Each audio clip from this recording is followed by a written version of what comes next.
Bueno, vamos a seguir con el tema de precipitación en cuanto a generalidades y tipos. Tenemos que tener en cuenta que, como ya habíamos dicho en algunas oportunidades pasadas, las nubes, digamos, son el ente principal por el cual se va a producir precipitación, ¿cierto? Las nubes tienen microgotas suspendidas en la atmósfera con densidades pequeñitas, ¿sí? Digamos, diámetros que fluctúan entre los 0.01 y 0.03 milímetros, separadas por distancias del orden de 1 milímetro, ¿cierto? Y cuando por atracción electrostática, cuando por diferentes situaciones, como por ejemplo el hecho de que la presión de vapor sea mayor a la presión de vapor saturada, por diferentes circunstancias, esas goticas, digamos que empiezan a crecer, se empiezan a unir unas con otras, digamos, y empiezan a tener la densidad suficiente para caer, y ahí se produce, digamos, que el fenómeno de lluvia. Como decíamos, la presión de vapor va a ser mayor a la presión de vapor saturada, hay un aporte de humedad, hay un enfriamiento, hay un ascenso de masas húmedas que ya vemos de qué forma se van a poder presentar, y se da el proceso de condensación, ¿de acuerdo? De una u otra forma, digamos que se empiezan a generar esas gotas de agua a diferentes temperaturas y diferentes salinidades. Se empiezan a producir esa unión de pequeñas microgotas, ¿cierto?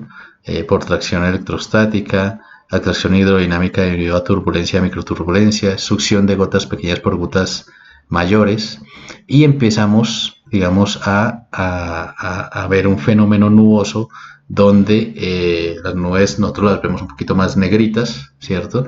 Y se está produciendo todo eso que decimos acá, ¿cierto? Y se empieza a generar precipitación. Pero para que haya precipitación necesitamos tener, como decimos, nubes. Y esas nubes, de una u otra forma, hay diferentes tipos de nubes dependiendo de la forma como valga una redundancia, como se formen, ¿sí? Entonces, dependiendo del origen de esa nube o de cómo se formó esa nube, nosotros vamos a tener, por ejemplo, las que se generan cerquita a la superficie, a un nivel bajo, a menos de 2 kilómetros de la superficie, del terreno, digamos, de la superficie de la superficie del suelo, y hay otras que se generan entre 2 y 5 kilómetros y otras a más de 5 kilómetros.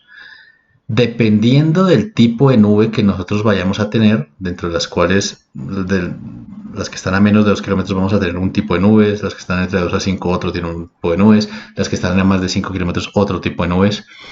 Dependiendo del tipo de nubes que nosotros tengamos, vamos a tener las características, digamos, específicas de los tipos de precipitación.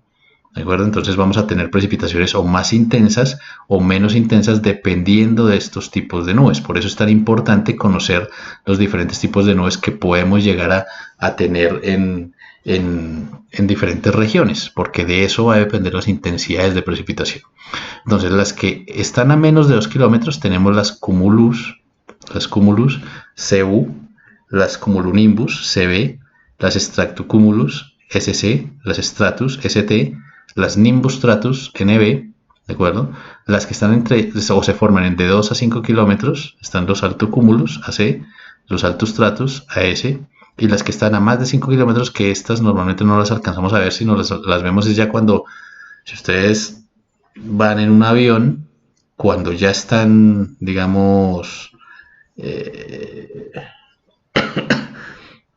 cuando alcanzan, digamos, que velocidad de crucero. Entonces, en ese momento que ven que están sobre las nubes, esas son las nubes que están a más de 5 kilómetros.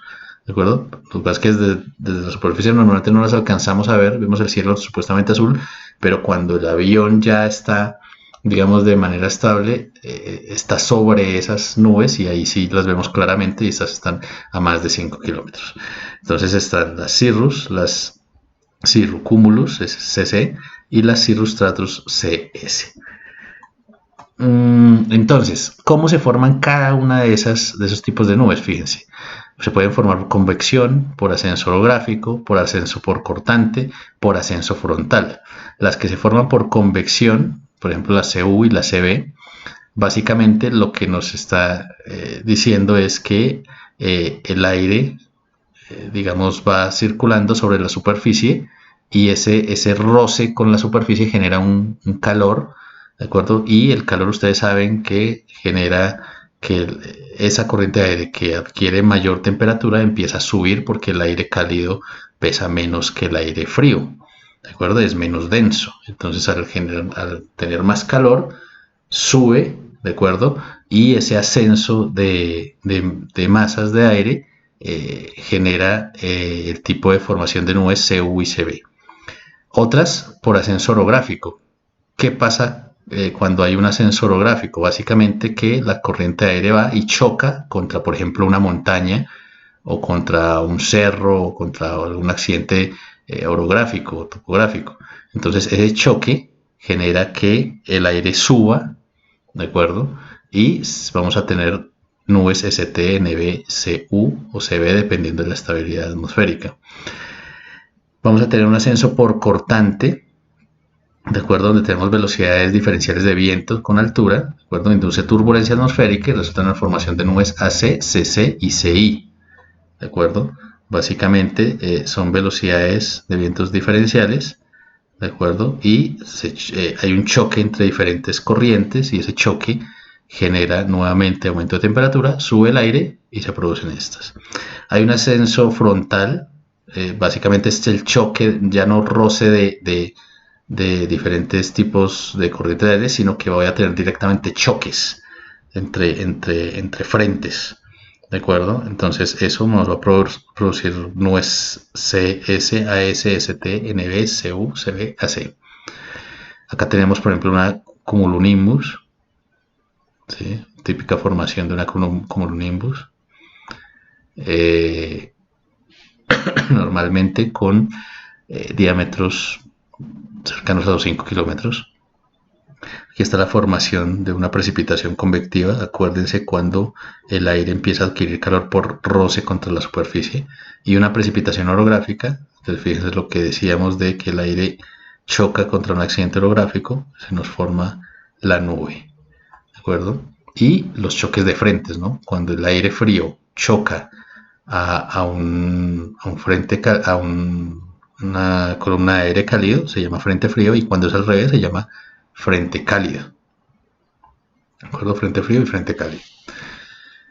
¿Qué pasa con esos diferentes tipos de formación? Por ejemplo, si nosotros tenemos una formación por convección, tenemos normalmente lluvias de vida corta, pero muy intensas. O sea, son los típicos aguaceros muy fuertes que duran poquito, ¿sí? Aproximadamente una hora.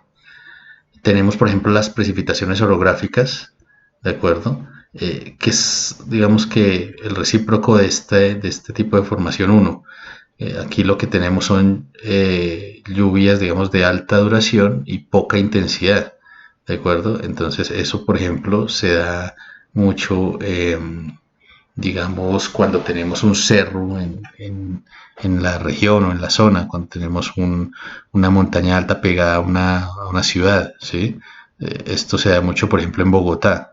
Están los cerros orientales, ¿de acuerdo? Y normalmente esas masas de aire empiezan a viajar en la mañana y normalmente en la tarde tenemos lluvia, toda la tarde, ¿sí? Eso es muy típico en Bogotá en época de lluvias. Las de multiceldas, superceldas, digamos, dan origen a precipitaciones demasiado prolongadas e intensas, ¿de acuerdo? Estos ya son sistemas, digamos, muy específicos, convectivos, de gran escala, ¿de acuerdo? Ya cuando tenemos ya grandes corrientes de aire, entonces tenemos efecto de multicelda, supercelda. Y tenemos los ciclones, ¿no? Los ciclones, digamos que en este caso esto es muy típico, digamos, en temperaturas marinas a más de 26 grados centígrados. Entre los 5 grados de latitud, entre latitud norte y latitud sur, eh, se da mucho este tipo de fenómeno.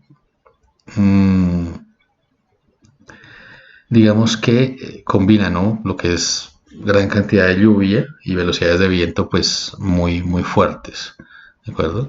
Y tenemos también el efecto de precipitación horizontal, donde las gotas son microgotas, no alcanzan a tener la densidad suficiente y son ecosistemas muy, muy típicos, ¿no? Entonces la lluvia no alcanza, las gotas no alcanzan a tener la densidad suficiente, sino que viajan de manera horizontal, ¿de acuerdo? Bueno, en cuanto a la forma de medición de esa precipitación, pues básicamente una forma de medirla es a través de un pluviómetro. ¿Y qué es un pluviómetro? No es otra cosa que un tanquecito. Acuérdense que la lluvia se mide en milímetros y milímetros son litros por metro cuadrado, ¿cierto? Y si tenemos litros por metro cuadrado, pues podemos, eh, digamos que, sospechar que podríamos llegar a medirla en un tanquecito de este tipo, ¿sí? Entonces, este es un tanquecito donde va a caer la lluvia y desde que tengamos claro que un milímetro es un litro por metro cuadrado, pues podemos hacer perfectamente la conversión, ¿de acuerdo? Se mide a través de probetas, que hay diferentes tipos de probeta, digamos, del registro de esa precipitación, y vamos a tener diferentes tipos de pluviógrafos, ¿de acuerdo? Entonces, eso es lo que sería un pluviómetro, pero entonces acá fíjense que tiene una capacidad máxima, ¿sí? En cambio, el pluviógrafo tiene registros continuos y vamos a tener de balancín, de flotador o sensores electrónicos, incluso también a través de ahora lo que conocemos como teledetección, que son otros métodos de detección de lluvia.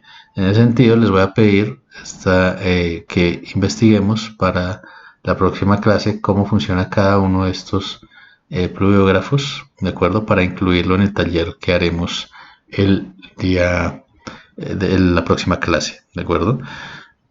Entonces, balancín, flotador y sensores electrónicos vamos a tener como tarea.